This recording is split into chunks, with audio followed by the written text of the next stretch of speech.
Assalamualaikum warahmatullahi wabarakatuh. Kembali lagi kita podcast.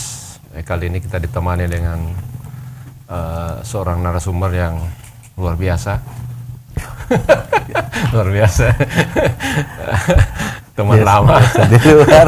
Teman lama biasa di luar ya. Teman lama juga kebetulan jadi berlatar belakang politik, aktivitas geopolitik. Masih di partai politik ya? Masih, Pak. Masih. Patri Burhan Batubara ya, pakai Batubara ya? Patri Burhan saja. Patri Burhan SHMH.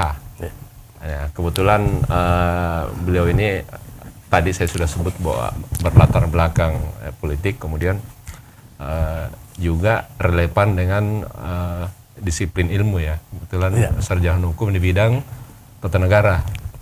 Jadi mungkin ada kaitannya.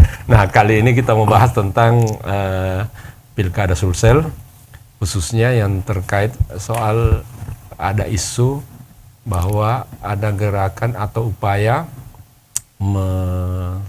melakukan atau melaksanakan pemilu dengan cara memborong semua partai. Kira-kira begitu. Untuk sementara ada pandangannya dulu, dari segi itu dulu. Apa pandangannya soal wacana kotak kosong yang sebenarnya belum ada informasi resmi sebenarnya. Iya, sebenarnya belum ada. Cuma isunya jadi isu. Ya. Tapi sebenarnya menarik justru tanggapan terhadap isu itu justru ramai.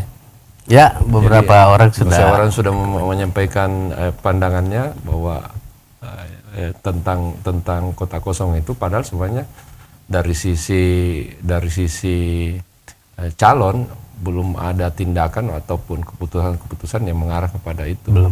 Nah, kita mulai dari calon-calon yang ada di Sulawesi Selatan yang kita tahu itu sudah ada pasangan yang sudah menyatakan berpasangan, itu Andi Sudirman Sulaiman berpasangan dengan Fatmawati Rusdia. Untuk sementara ya. Sementara itu. Dan partai yang sudah mengusung itu adalah Nasdem, Gerindra, Demokrat, plus PAN. Nah, kalau kita jumlah misalnya sekarang Nasdem itu kan 30, Nasdem dengan Gerindra itu 30, kemudian Demokrat 7, berarti 37 tambah PAN sudah 41. Oke. Ini yang kita sebut sebagai sudah mulai partai gemuk, koalisi gemuk. Koalisi gemuk. Itu mungkin ya dasar itu yang membawa persepsi bahwa ini sudah mulai seolah-olah ini sudah mulai memborong partai. Nah, ya, ada sampai situ ada komentarnya. Ya, baik. Sebenarnya untuk memborong partai ini kan dia butuh partai-partai itu harus diyakinkan ya, secara konsep dulu ya. Harus diyakinkan bahwa pasangan ini akan membawa masyarakat Sulsel kepada tingkat kesejahteraan yang lebih baik. Itu filosofinya sebenarnya. Perpilkada perpilkada itu filosofinya adalah kesejahteraan masyarakat. Oleh karena itu, kalau mereka percaya itu, partai-partai yang didekati ini dengan approach intelektual, approach kesejahteraan politis dan seterusnya, maka sangatlah bagus kalau mereka yakin akan calon ini bahwa dia akan membawa kesejahteraan masyarakat. Namun ada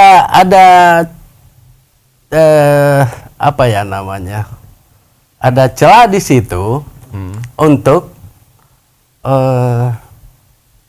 melakukan hal-hal seperti ini, misalnya seperti yang Pak Yul katakan. Ini kan butuh finansial yang besar untuk mendapatkan partai-partai besar yang ada sekarang ini. Oleh karena itu mungkin sebaiknya partai-partai ini berpikir atau mendesain ulang agar muncul tokoh-tokoh yang ideal, tokoh alternatif atau beberapa lah tokoh untuk ikut dalam kontestasi pilkada ini Sulawesi Selatan. Nah, sekarang Khususnya gubernur ya. Gejalanya apa yang Pak Patri sampaikan itu tidak terjadi. Kalau kita lihat perkembangannya, ada kemungkinan. Karena sekarang kan masih ada Golkar nih. Masih ada Golkar, masih ada PKS, ada P3, ada PKB, PDIP, masih sekarang ada. Kita mulai dari awal dulu, bicara soal Golkar dulu. Golkar dulu kecenderungannya kemana ini? Mau ikut bergabung koalisi yang sudah ada atau dia akan bentuk koalisi sendiri? Kalau Golkar sih saya melihatnya belum menentukan sikap. Tapi kan ada pernyataan katanya. Pernyataan itu kan individu. Indikasi itu yang dilihat masyarakat itu untuk Golkar berpihak kepada calon tertentu, sehingga isu ini berkembang menjadi isu yang disebut kota kosong, ya, menuju kota kosong. Walaupun sebenarnya ini belum terjadi.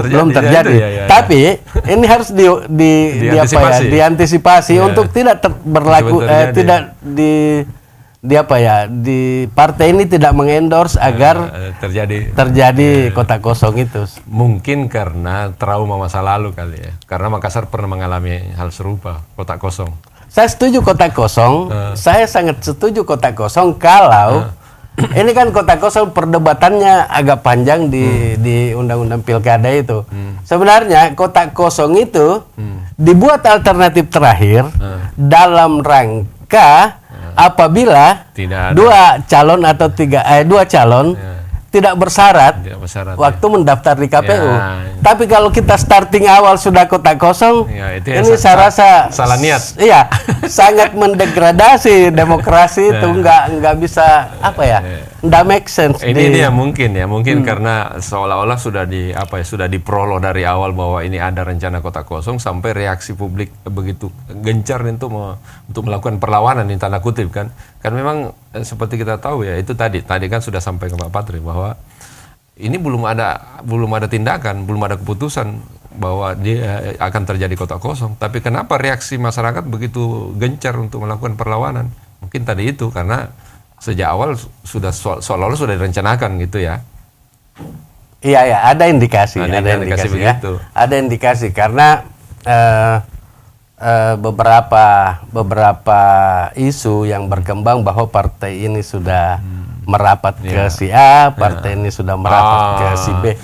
Oleh karena itu sebenarnya apa yang terjadi ini kan tahapannya ini harus rekomendasi dan B1 KWK ya. Oleh karena itu kalau belum sampai di titik itu, belum bisa dibilang. Orang belum bisa berkesimpulan untuk mengatakan bahwa ini bisa jadi kota kosong. Artinya masih jauh sebenarnya ya. Masih jauh Belanda, Bos. Masih jauh Belanda. Kan pertanyaannya kenapa kalau masih jauh, kenapa justru sekarang reaksi masyarakat begitu gencar untuk inilah masyarakat inilah kepintaran masyarakat Sulsel. Karena dia peka terhadap hal-hal yang akan mendegradasi demokrasi itu sendiri atau merusak demokrasi. Nah, sekarang pertanyaan saya, atau menggerus demokrasi. Nah, itu saya sambung tadi pertanyaan itu bahwa memang kalau itu terjadi apa sebenarnya yang menjadi sebab atau katakanlah apa pendapat masyarakat sebenarnya? Kalau kota kosong terjadi kalau kota kosong terjadi, maka sangat disesalkan para petinggi-petinggi partai atau tokoh masyarakat ataupun universitas karena tidak mampu menciptakan kader betul. Untuk berkontestasi dalam pilkada. Ini pilkada, Bos. Pilkada itu harus ada yang dipilih. Ini tetap ada yang dipilih tapi kosong. Gimana ceritanya? Pilnya saja ada kata pil ya. Iya, pilkos ini. Jadi nggak boleh. Harus ada pilihan. Harus ada pilihan. Pilihan ini kenapa diciptakan pemilu itu supaya ada pilihan. Pilihan ini di dalam pemilihan itu kotak itu. Ini kotak pertarungan intelektual, pertarungan konsep, pertarungan program. Nah, kalau misalnya cuma satu, Om Yul misalnya cuma satu, ini yang membuat program yang menjalankan visi misinya, sementara kota kosong diam. Iya, diam. Ini kan tidak logik. Mana ada pertarungan yang begitu? Demokrasi macam apa itu? Iya, demokrasi. Saya juga bingung menyebutnya demokrasi itu. Itu bukan demokrasi. Bukan demokrasi. Nah, itu dasarnya sampai orang menolak ya. Jadi menganggap bahwa ini tidak logis, tidak tidak masuk di akal secara demokrasi bahwa kalau ada kota kosong itu, kecuali itu jalan terakhir ya. Itu bisa saja asal KPU-nya yang mengatakan bahwa ini tidak bersyarat. Misalnya, tapi kalau dari awal starting sudah ada rencana itu, saya pikir itu tidak logik, karena alasan untuk itu melakukan kota kosong di Sulawesi Selatan sangat banyak tokoh. Sangat banyak tokoh yang bisa menjadi gubernur, bahkan menteri atau apapun itu. Analoginya kayak orang kaya, orang pintar-pintar bos, banyak. Kayak orang suami istri. Suami istri itu boleh cerai, tapi jangan direncana dari awal. Oh iya, kurang bagus. Nah ini mungkin terjadi. Ini terjadi. Dia sudah direncana dari awal. Nah itu mencederai rasa keadilan. Karena ini kan pilkada untuk memenuhi rasa keadilan masyarakat. Kenapa dia rasa keadilan? Karena kita mau memilih. Nah, kalau misalnya kita ke pasar cuma semangka satu biji yang kita mau ambil, padahal kita mau misalnya pepaya, ada apel di sini kan menarik. Berarti bukan pilkada namanya. Tuskada. menusuk kepala daerah. Jadi bukan pilkada menusuk kepala daerah. Jadi kalau misalnya saya dengar juga Pak Patrin juga akan melakukan gerakan-gerakan semacam gerakan perlawanan seandainya itu terjadi. Betul. Saya punya konsep untuk tidak terjadinya kota kosong ini. Kita harus buat gerakan yang mungkin diberi nama gerakan anti kota kosong. Oh gitu karena kota kosong itu mencitrakan bahwa di Sulawesi Selatan itu kurang tokoh. Oleh karena itu untuk menghambat itu harus ada gerakan.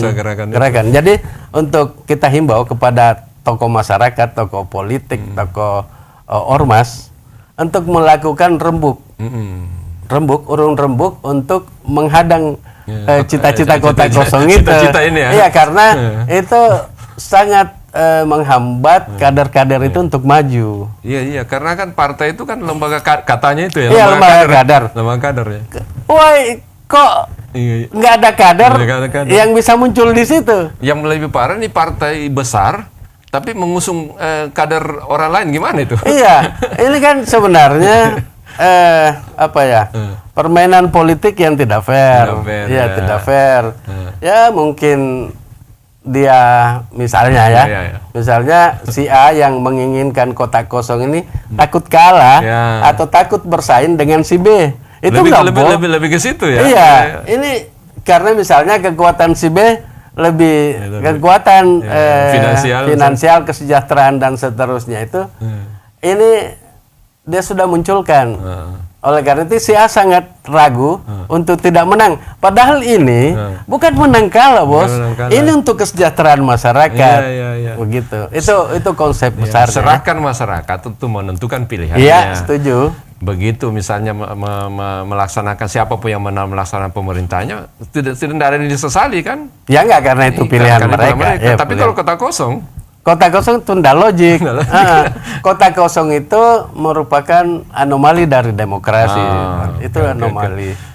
Sangat jelek. Kalau misalnya terjadi juga kota kosong, apa yang Pak Patri akan lakukan? Tidak, dia berdampak panjang ke belakang. Kenapa? Karena pemilihan pemerintah yang memenangkan itu sebagai misalnya gubernur, ini akan mengatakan bahwa saya tidak ada lawan lagi, saya tidak ada lawan.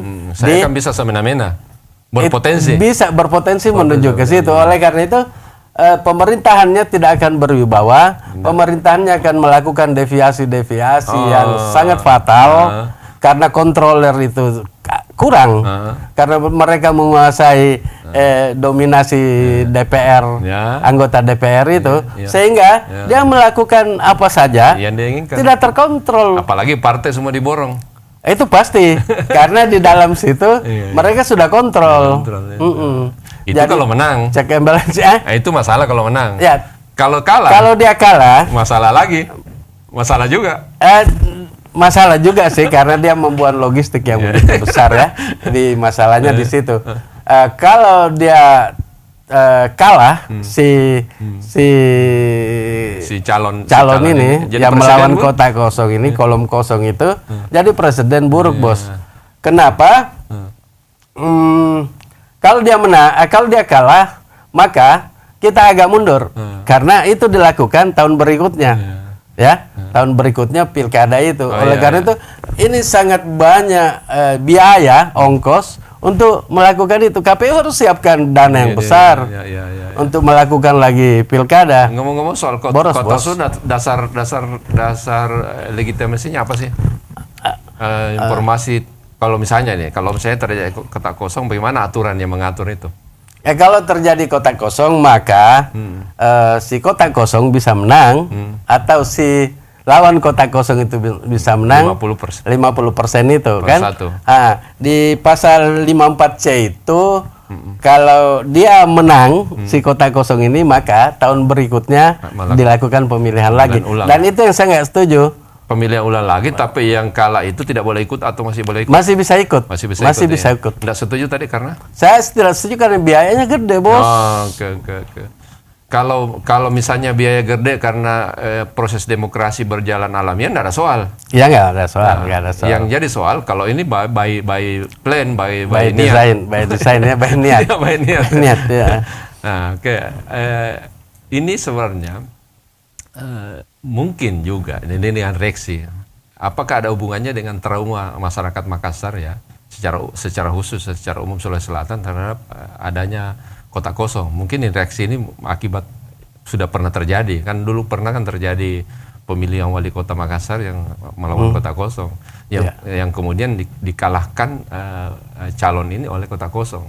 Mungkin itu yang membuat reaksi masyarakat begitu kencang. Kalau kita lihat antusiasme untuk melawan kota kosong ini sebenarnya ya karena kita sudah pernah mengalami walaupun itu pemilihan wali kota yang menang itu kota kosong, itu enggak di situ titiknya. Titiknya adalah bahwa masyarakat Sulsel itu mengerti akan demokrasi sesungguhnya ya. Karena kita sudah biasa berdemokrasi di Sulsel ini. Istilahnya kalau mau maju harus berani bertarung. Iya, harus berani bertarung dong. Bertarung itu kan macam-macam. Orang sudah sering sebut ya, bertarung, gagasan dan lain-lain itu kan sudah berulang-ulang sudah disebutkan banyak tokoh itu bertarung, dan itu memang ya harus ada pilihan. Ya harus ada pilihan. Kan ini kan ya debat juga, terus nanti kalau debat sama siapa? Debat sama kota kosong gimana sih? Kan di debat juga kan kita mau tahu otaknya, isi otaknya ya, kira-kira begitu ya. Kalau para calon ini mempunyai cita-cita besar untuk bagaimana rakyat Sulsel itu sejahtera, rakyat Sulsel itu bisa makmur, maka ini tidak dilakukan. Kota kosong itu menyimpan dari konsep keadilan. Haram hukumnya. Haram boleh dikatakan haram. Haram hukumnya. Iya, janganlah dilakukan itu. Karena itu tidak logik, tidak ada alasan, tidak ada reasonnya untuk melakukan itu di Sulawesi Selatan ya. Apalagi kalau kita melihat karena Golkar. tokoh banyak, Bos. Contoh kita melihat Golkar kan sih ada 4 yang dapat surat penugasan ya. Dapat penugasan. Masa di antara 4 ini tidak ada satupun yang ini semua orang yang sudah teruji. Yang sudah teruji di pilkada, sudah teruji jadi wali kota dan bupati 2 periode. Ini masa kita mau abaikan saja tokoh ini yang sudah dikader dengan baik. Siapa tahu ada ide-ide semuanya berguna bagi masyarakat, akhirnya tidak terpakai gara-gara di kota kosongkan kan gitu. Iya, jadi mubasir ini tokoh, mubasir, Bos. Iya. Kemudian ada tokoh-tokoh lain seperti tokoh yang dari PDP, Pak Dani Pomanto kan juga. Misalnya Pak Dani, misalnya, masa mau dimubasirkan gitu kan? Mubasir, Bos. Karena dia tokoh yang dicintai masyarakat, punya konsep, punya visi yang bagus ya. Beberapa juga punya visi yang bagus. Banyak tokoh di Sulsel yang visinya bagus. Kenapa mesti ada orang atau kelompok yang bercita-cita untuk membuat kota kosong? Ini kan tidak make sense, tidak logik. Ini sekali lagi ini baru dugaan kan, karena belum ada tindakan dong. Iya. Nah, ini baru dugaan ini. Dan ada kecurigaan. Tadi seperti Pak Patri bilang bahwa itu kan ada bicara-bicara di masyarakat. Cuma kan tidak bisa dijadikan bukti untuk bukti material. Nggak boleh karena B1 KWK itu kita nggak lihat. Mereka cuma pegang map lalu difoto kan. Terus dia katakan sudah dapat rekomendasi dan seterusnya. Oke, kalau gitu saya ke situ. Ini kan dalam proses mendapatkan dukungan dari partai kan ada beberapa tingkatan ya, tiga tingkatan ya. Mulai dari satu surat tugas, terus rekomendasi dan B1 KWK. Nanti dikatakan pasti kalau yang B1 KWK. Nah, sementara calon ini baru pegang yang mereka pegang itu sebenarnya surat tugas. Baru surat tugas. Kalau kita lihat kalau informasi yang beredar di luar. Itu surat tugas. Belum rekomendasi bahkan. Berarti baru pada tahap pertama. Iya, baru pada tahap pertama dan informasi yang terakhir ini nanti di tanggal 11 Agustus. 11 Agustus itu baru orang-orang yang tidak mampu menjalankan surat tugasnya itu, maka itu delete masuk jadi rekomendasi. Ya, masuk ke tahap rekomendasi. Jadi orang-orang yang mampu mencukupkan jumlah suara 20% itu baru masuk ke rekomendasi. Rekomendasi baru masuk tahap yang terakhir itu. B1 KWK. Nah, sementara di antara calon ini belum ada satupun yang sampai B1 KWK itu. Belum. Ini masih sangat dinamis. Artinya ini masih besar kemungkinan untuk tidak terjadi namanya kota kosong. Iya. Probability-nya kalau range-nya 10 sampai 100, paling ini sementara 40 lah. Cuma ini harus direm. Karena kalau dia bergeser, kalau di ujung kita mau tahan, nggak boleh lagi, Bos. 40-60 ya? Iya. Buat tipis-tipis. Nggak boleh lagi, Bos. Jadi oleh karena itu, harus diantisipasi nggak terjadi, karena terlalu banyak tokoh yang dikorbankan untuk itu. Iya.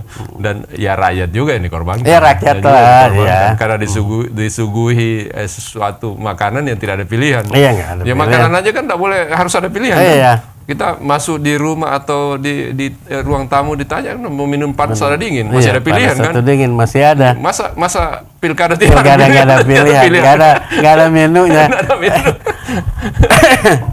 Sementara selera masyarakat kan beda-beda. Iya, beda-beda. Untuk satu orang saja, tadi itu analoginya, satu orang saja masih dikasih pilihan untuk satu orang. Untuk tamu misalnya disuguhi minum panas atau dingin, kopi atau teh. Ini enggak ada. Ini masyarakat. Kau dipaksa untuk minum yang panas atau yang dingin. Nanti mencret. Kau perlu nanti. Nanti kalau dikasih pilihan katakanlah cuma satu, masyarakat pemilih dikasih satu, akhirnya dia minum dengan terpaksa, mencret tadi jadinya. Iya. Kalau kita orang yang membaca buku, maka ini tidak dilakukan. Ini tidak layak untuk dilakukan. Karena sangat, ini kan begini, ini kan kita menuju negara kesejahteraan, welfare state yang modern. Nah, kalau cara berpikir kita masih mau melakukan hal-hal yang tidak logik dalam demokrasi itu, misalnya kota kosong ini, maka cita-cita negara untuk welfare state modern itu tidak mungkin tercapai. Ini bahkan mundur, Bos, mundur. Ya, kita sih berharap niat membuat kota kosong itu tidak ada. Iya, karena kan yang kita bahas ini dan kan kalau perlu kita nanti menggalang kekuatan atau mengusulkan kepada DPR untuk mengubah undang-undang pemilu yang memberi peluang kotak kosong itu. Walaupun perdebatannya itu kotak kosong ada seperti yang saya katakan tadi, itu untuk mengantisipasi para calon bupati yang dicoret oleh KPU karena mereka tidak bersyarat atau melakukan pelanggaran-pelanggaran yang menurut Bawaslu itu adalah pelanggaran yang berat dan tidak sehingga tidak bisa mengikuti kontestasi. Sementara waktu penggantian sudah tidak ada, artinya itu jalan terakhir, jalan darurat. Nah, kira-kira ini Pak Patri, apa yang Pak Patri kira-kira imbau kepada orang-orang yang berkepentingan ya, belum tentu si calon ya. Orang-orang kan bisa saja ini ada orang-orang sekitar kan, belum tentu si calon yang punya niat untuk menjadikan kotak kosong. Apa imbauannya kira-kira? Harapannya? Tidak ada harapan di kotak kosong. Enggak, kalau orang-orang yang misalnya katakanlah ada orang yang punya niat akhirnya atau ada upaya untuk mewujudkan itu, apa ya? Kita menghimbau kepada teman-teman atau yang menginginkan kotak kosong agar merubah niatnya. Kembali jalan benar. harus tidak melakukan itu karena itu kontestasi dan sangat fatal akibatnya. Tadi kan sudah ada rencana Pak Patri untuk membuat semacam aliansi untuk melawan kotak kosong itu. Ya, harus dibuat gerakan untuk kira-kira langkah-langkah apa yang akan dilakukan? Langkah-langkahnya adalah mengumpulkan stakeholder, para tokoh masyarakat untuk menghimbau kepada masyarakat atau ketua-ketua partai untuk tidak melakukan hal semacam ini. Kalau misalnya akhirnya terjadi dengan sangat terpaksa akhirnya terjadi kotak kosong, maka akan berada pada pihak kotak kosong berarti gerakannya. Iya, tetap pada pihak kotak kosong. Memenangkan kotak kosong. Memenangkan kotak kosong karena kenapa harus kotak kosong menang? Agar pemilu ada peluang memberi pelajaran kepada calon calon ini untuk tidak melakukan itu lagi dan sadar bahwa demokrasi itu dirusak. Oleh karena itu kalau dia ikut kontestasi pilkada tahun berikutnya, jangan lagi-lagi melakukan itu. Semacam pembelajaran ya. Satu pembelajaran, yang kedua dengan kalau misalnya kotak kosong menang kan akhirnya pemilu diulang kan. Akhirnya pemilu diulang tidak lagi kotak kosong, otomatis kan memberi kesempatan pada calon-calon untuk maju. Ada lagi yang mau disampaikan? Enggak, saya mau mengatakan bahwa kotak kosong itu tidak logik, tidak make sense. Dan di Sulawesi Selatan banyak tokoh yang pintar, yang pengalaman. Ini bos, semua ini yang tersaji di atas ini 2 kali jadi wali kota, 2 kali jadi bupati. Ini tingkat level nasional juga bisa sebenarnya. Ada nama-nama lain juga seperti misalnya Andi Muhammad misalnya, itu kan mantan Pangdam. Mantan calon yang mumpuni. Ada Pak Dilimran juga disebut-sebut sebelumnya kan. Banyak tokoh yang jadi mubasir. Lucu kan? Lucu kan pilkada itu kalau kotak kosong. Dan di Sulawesi Selatan kotak kosong pernah menang. Itu harus diingatkan pada mereka bahwa tidak menutup kemungkinan itu akan terjadi. Yang kedua, partisipasi pemilih kalau itu terjadi pasti kurang, pasti sangat minim. Kalau kotak kosong terjadi, bukannya partisipasi orang malah lari ke kotak kosong.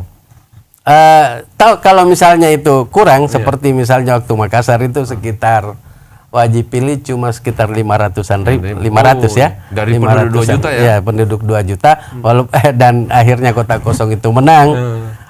Kita bisa menganalisa bahwa kedepannya ini, karena pada saat pilkada serentak ini, mungkin kalau terjadi kotak kosong di Sulawesi Selatan, partisipasinya bisa berkurang dan merugikan masyarakat, merugikan. Saya kira secara keseluruhan itu akan merugikan demokrasi. Karena kan demokrasi ya pada dasarnya demokrasi adalah memilih kan, memilih di antara pilihan-pilihan dan terjadi kontestasi yang memang sehat kan. Iya. Kontestasi sehat kalau sama dengan pemain tinju. Pemain tinju kalau tidak ada sparring partner kan gimana mau jadi mukul angin, mukul angin bos. Mukul angin kan. Dia tidak akan pernah jadi jago seorang atlet kalau dia tidak punya sparring partner. Iya. Nah, ini kan artinya kalau calon alternatif memang diperlukan, siapapun misalnya yang akan jadi maju itu diperlukan calon alternatif itu. Iya diperlukan. Diperlukan karena itu tadi apabila dia berkuasa sebagai gubernur akan maka berpotensi untuk melakukan deviasi yang cenderung tidak bisa ditoleransi dan itu jelek buat masyarakat kita. Jelek. Ya, saya kira itu. Dan ibaratnya kalau sendiri kan bagaimana kita mengukur bahwa Anda hebat kalau misalnya, kalaupun menang kan? Ya. Kalau dia misalnya ada lawan tanding, terus dia menang, kita bisa bilang, oh iya dia memang dia bisa kalahkan lawannya. Tapi kalau dia lawannya angin. Lawannya angin, gimana caranya? Hebatnya? Iya, bagaimana mengukurnya? Oke. Saya kira mudah-mudahan ini diskusi kayak itu bisa mencerahkan masyarakat, ya terutama bagi pihak-pihak yang terkait dengan soal pencalonan gubernur maupun wakil gubernur Sulawesi Selatan ya, supaya memahami nih aspirasi masyarakat supaya jangan sampai terjadi ya. Nah, ini kita ambil gambaran besarnya ya. Gambaran besarnya yang saya katakan tadi bahwa pilkada itu harus memuat beberapa unsur. Unsur keadilannya yang paling besar di situ. Terus untuk mengukur demokrasi kita, kan? Indeksnya kita tidak mau tren kotak kosong ini menaik. Karena itu indikator bahwa demokrasi kita menurun. Oke, kita setuju itu ya. Di situ poinnya. Iya, di situ poinnya. Lalu cita-cita pilkada itu adalah kesejahteraan masyarakat. Kalau misalnya ini terjadi, maka cita-cita keadilan dan kesejahteraan itu jauh. Jauh. Oke, saya kira nangkap poinnya. Bahwa ini justru bertentangan dengan cita-cita demokrasi. Indeks demokrasi makin turun justru. Kalau fenomena kotak kosong masih terjadi. Iya. Karena di Sulawesi Selatan itu banyak toko. Oke, saya kira dapat poinnya. Saya kira demikian saja pemirsa diskusi kita hari ini. Mudah-mudahan ada manfaatnya. Saya Andi Ilham Malaberang dan Pak Patri Burhan mau pamit. Assalamualaikum warahmatullahi wabarakatuh. Assalamualaikum warahmatullahi wabarakatuh.